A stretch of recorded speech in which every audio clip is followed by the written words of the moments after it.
What up, everybody? What's up? What's poppin'? My name is Reverend D. Fishking, and welcome to another episode of the Powerful Movements Podcast. How's everybody doing? Good morning, good evening, good afternoon, wherever you're watching this episode.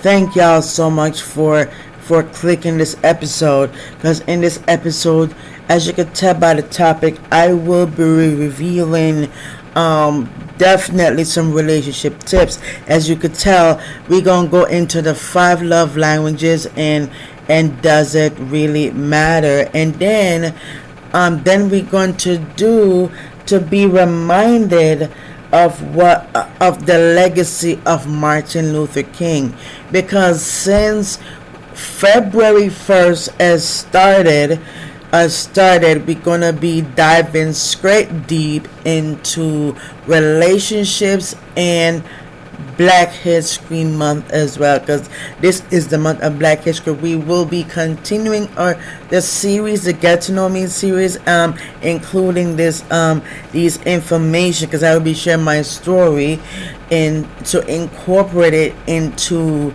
the episode, because throughout February, through the 28 days of February, we will be diving deep into these topics.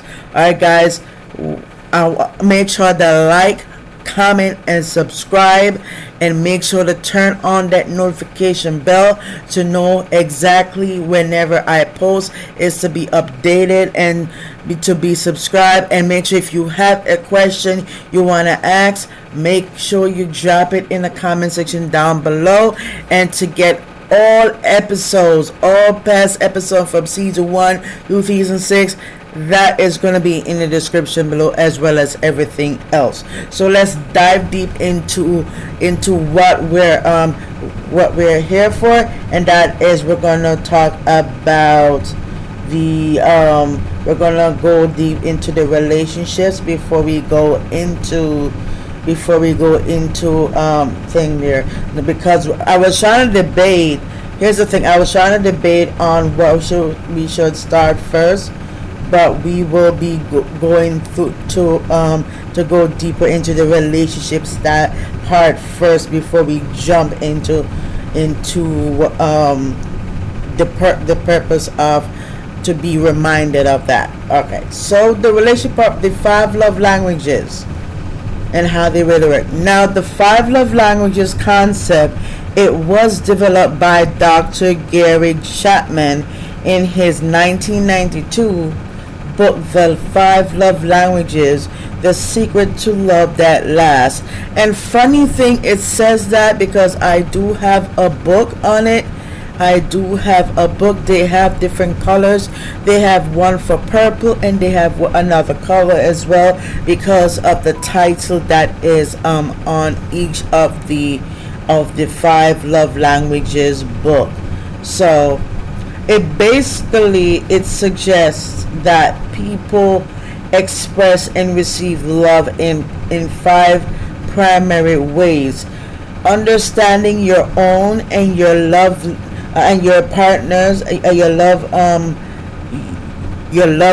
how you let me see if I could put it in a way you guys could understand, because if you know what I'm saying, your loved one, your loved one, that's the word that I was trying to get out, and I found that what I mean. So you're gonna find out your loved one partner's love language and how it can help you to improve your relationships. Now, here are the 5 love languages, and mine is in completely order, which I will be sharing you in a minute. So the 5 love languages is: number 1, words of affirmation, expressing love through verbal encouragement, compliments and appreciation, like for example, like saying I love you, or I'm proud of you, or you look amazing today. That's the first one, word of affirmation. The second one is acts of service, showing love by doing helpful things for your partner, like for example, like cooking a meal, running errands, or fixing something around the house. The third love language is receiving gifts, expressing love through thoughtful presents or gestures, like for example, bringing home a favorite snack or giving a meaningful gift for no special reason. That's beauty. The fourth one is quality time. That means giving undivided attention and spending meaningful time together. Like for example, you go on a walk together, having deep conversations, or planning a date night. And the last love language is physical touch, which is expressing love through physical closeness, hugs, kisses, and intimacy. Like for example, holding hands, cuddling, or reassuring pat on the back. And those are the 5 love languages. Now I'm going to be sharing with you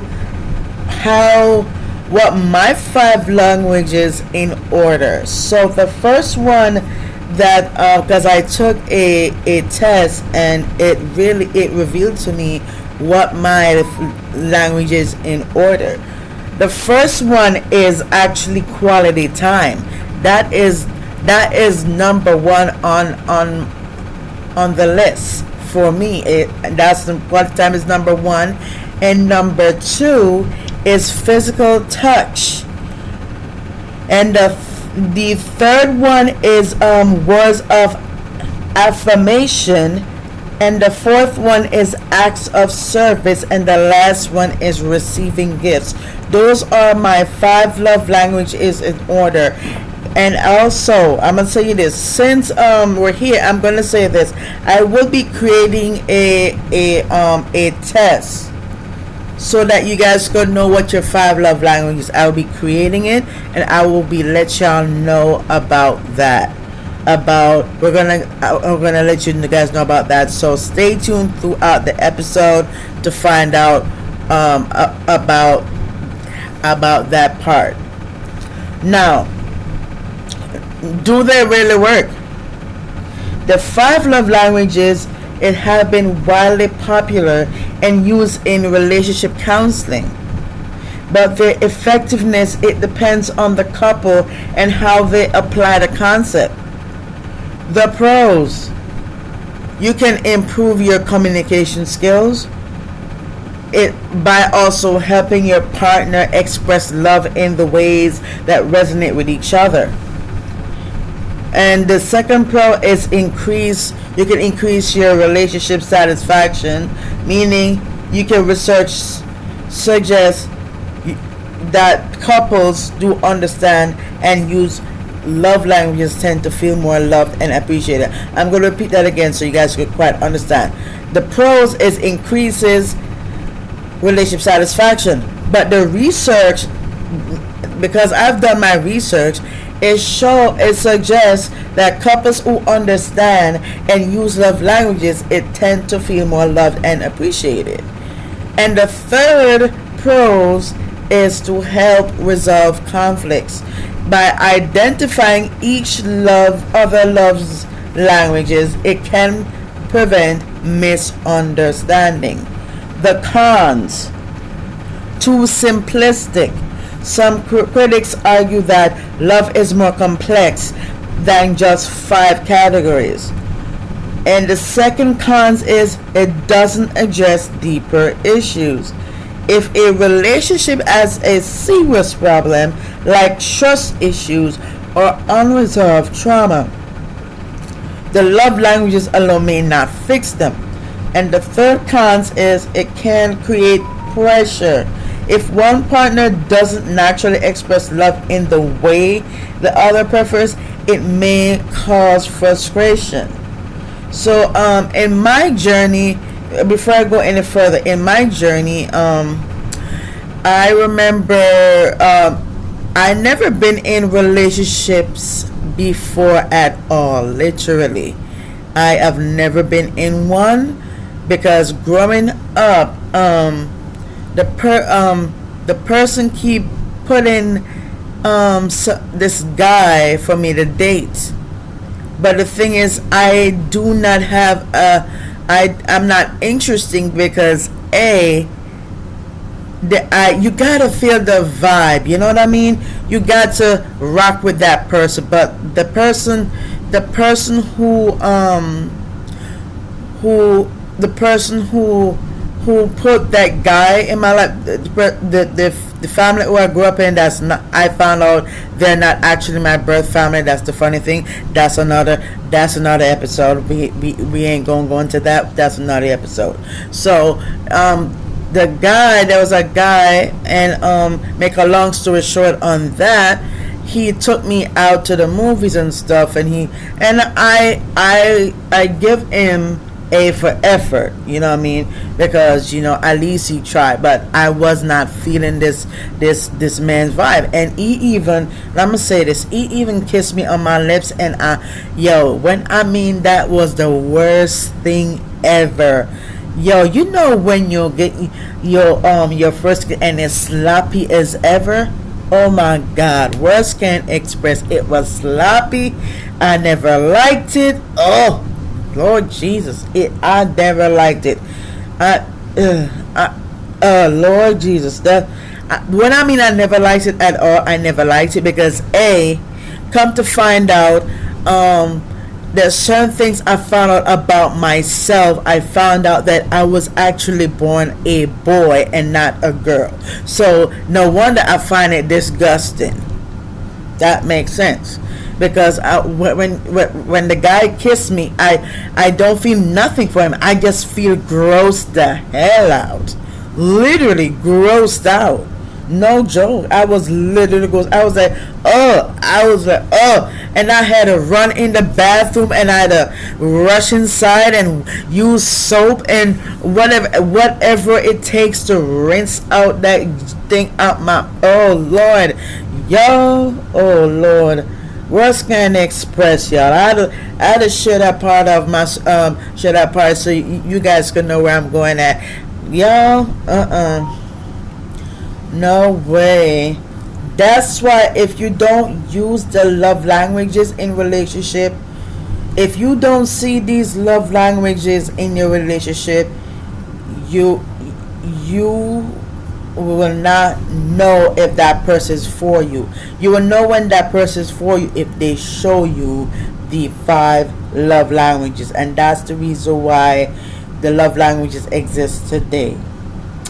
Now, bottom line, the 5 love languages, it can be a useful tool for strengthening relationships, but they work best when paired with good communication and emotional intelligence and mutual effort.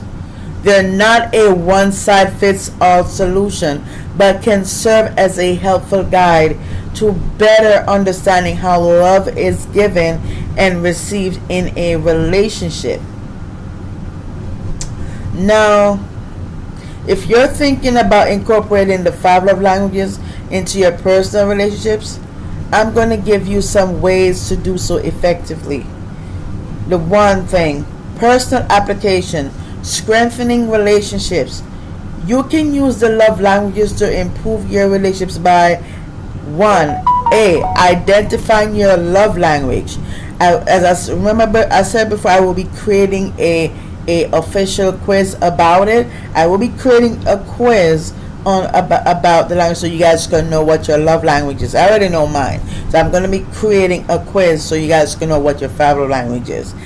I will give you guys details about that and how that works. Or reflect on how you naturally give and receive love. B. Learning your partner's or loved one's love language by observing what makes them feel appreciated or ask them directly. Or C. Practicing intentionality,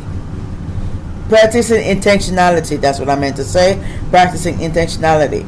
Making an effort to express love in a way that resonates with the other person, even if it's not your natural style. D. Communicating needs clearly. Let people know what makes you feel loved instead of expecting them to guess. And the last one is balancing all five. Even though one or two may be dominant, a healthy relationship incorporates a mix of all five love languages. Like, for example, if your love language is words of affirmation, but your partner values acts of service, you might feel loved when they praise you, while they feel loved when you do something helpful for them. Recognizing this difference, it can prevent misunderstandings. Now, another thing I'm going to be giving you, which is very important. So that is all on that part of the relationship. Now I'm going to talk a brief while and talk to you guys about the quiz that I'll be creating. Yes, I'll be creating that quiz, and you guys are going to be knowing about what it how to find out about, about what your love language is. So stay tuned. I will give you I just want to let you guys know I'll be creating it, and it will be available it's going to be available tomorrow. So by tomorrow it will be available. You will be seeing it on the YouTube channel, and I will be announcing it, especially on all social media platforms. That's another thing. And as I said, during the month of February, we will be going. This is there's a word. It's a relationship month. So we're gonna jump into the legacy of Martin Luther King, and we're using this as a reminder of what Martin Luther King's, what his legacy, what he has left, what he has left an impact on this society. Dr. Martin Luther King Jr. He was born in 1929 and he died in 1968. He was a civil rights leader, Baptist minister, advocate for racial equality, justice, and nonviolent resistance. Its impact, it continues to shape social movements, politics, and discussion on human rights worldwide. I'm going to be giving y'all the key contributions and achievements of Dr. Martin Luther King. We're going to talk about the civil rights movement.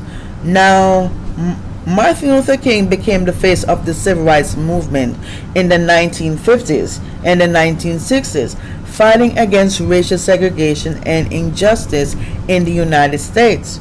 His leadership was instrumental in the Montgomery bus boycott that was taken. That was in 1955 to 1956. Now, this was the one that was sparked by Rosa Parks' arrest. So this process, it led to the desegregation of Montgomery's public buses. And the other one is nonviolent protests and marches. He organized peaceful demonstrations to challenge racism using the philosophy of nonviolent resistance inspired by Mahatma Gandhi. The next thing is the Birmingham Campaign. This was in 1963, a movement to end segregation in Birmingham, Alabama, where King was jailed and wrote the famous letter from Birmingham jail, defending civil disobedience. The next one is the March on Washington, where everybody knows what this is about. In 1963, what he said in his speech, in his "I Have a Dream" speech, where he delivered for calling for racial equality in front of 250,000 people, and that's the day he got assassinated. Now, the next one is the Selma to Montgomery March. This is in 1965. He helped lead to the passage of the Voting Rights Act of 1965.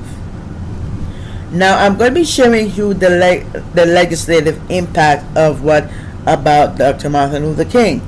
Now, his activism led to the passing of several landmark laws that transformed American society. The first one is the Civil Rights Act of 1965. 1964. It ended segregation in public places and banned employment discrimination. The second thing is the Voting Rights Act of 1965. Yes, guys, 1965. It prohibited racial discrimination in voting, ensuring black Americans could freely vote. The third thing is the Fair Housing Act of 1968. He made racial discrimination in housing illegal. Now, excuse me, I'm going to talk about his assassination and how Dr. Martin Luther King has left an impact on the world today. On April 4th, 1968, Martin Luther King was assassinated in Memphis, Tennessee at the Lorraine Motel. His death led to nationwide riots and increased pressure for racial injustice. The legacy, it continues. It continues to this day. It continues. So his assassination fueled the push for equal rights, leading to continued activism in the civil rights movement, Black Lives Matter, and various social justice causes. Now, we're going to talk about Martin Luther King Day and global recognition, which I like that he's been recognized, and they give him they put his legacy as the Martin Luther King Day. That's amazing. What you hear, I'm charging the laptop. Now, I love that it was established as a U.S. federal holiday in 1983. It was celebrated every third Monday in January, and it honors his contributions to civil rights and justice. I love that. The Martin Luther King Memorial in Washington, D.C., it unveiled in 2011, featuring his "I Have a Dream" quote and a powerful statue, which I remember I saw that daggone statue. I actually, when I was watching YouTube, and I saw it when I saw some other people in Washington, and I saw the statue of it, and even in movies as well, I saw excuse me Dr. Martin Luther King powerful statue. The global influence, guys, it inspired movements for peace, justice, and equality in South Africa, meaning the anti-apartheid movement, India, and beyond. Now, these are the quotes that I love from Dr. Martin Luther King that he said, which I love to this day. Now, remember that I said before that that Dr. Martin Luther King wrote a letter from Birmingham jail? This is what he said. He says, "Injustice anywhere is a threat to justice everywhere."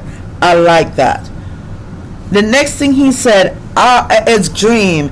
I have a dream, this famous one, that one day this nation will rise up and lift up the true meaning of its creed. We hold these truths to be self-evident, that all men are created equal.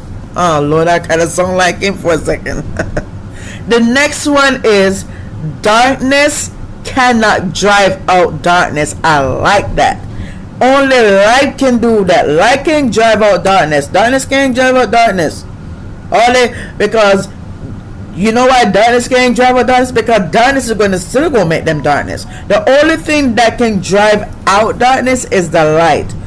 So that means hate cannot drive out hate.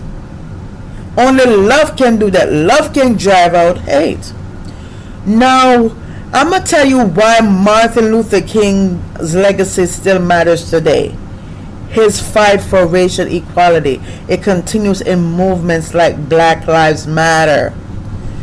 His teachings on nonviolence influence modern activism.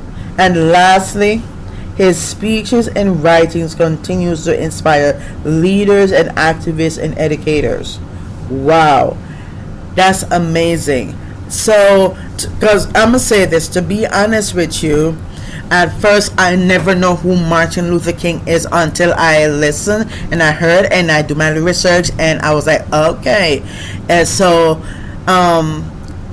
I told myself like, wow, I'm learning a lot about who, the legacy of what these what Dr. Martin King does. That's amazing. So anyway, guys, if you have made it at the end of the episode, thank you so much for watching, and thank you so much for making it to the end of the episode. Thank you so much. It means a lot, and I just want to say this: thanks to everybody who have been viewing the episode. We are at over 40,000 views. Let's make it to 50,000 views. Let's get it, girl. Yes, let's get it, guys and gals. Alright, guys, if, as I said before, if you have a question you want to share, make sure to leave it in the comment section down in the comment section. And if you have enjoyed this episode, let me know. And if you have learned something and you don't know, some of you don't know about this, let me know in the comment section below. And guys, question of the day. What is your love language? What is your love language? If you don't know your love language, I will be creating a thing. I will create a quiz for you. And the second question of the day is, what has Dr. Martin Luther King has reminded you about? What does he reminded you about? Let me know your feedback on what you think and drop it in the comments below. That being said, thank you so much. I appreciate you. Make sure to like, comment, and subscribe. Thank you for joining. I am your host, Reverend D. Fresh King of Powerful Movements Podcast, and I'm signing out. Stay safe and stay grounded, and keep focusing on where you need to go, because Black Lives Matter. All lives matter.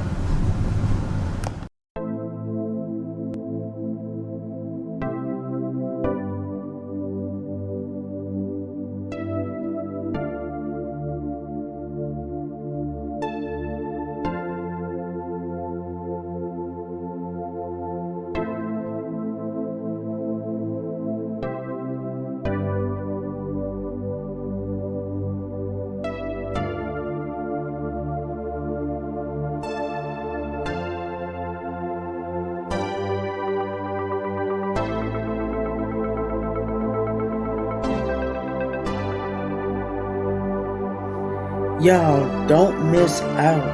Head to powerfulmovementspodcast.com/store and grab your Powerful Movement Podcast merch today. Be bold, be inspired.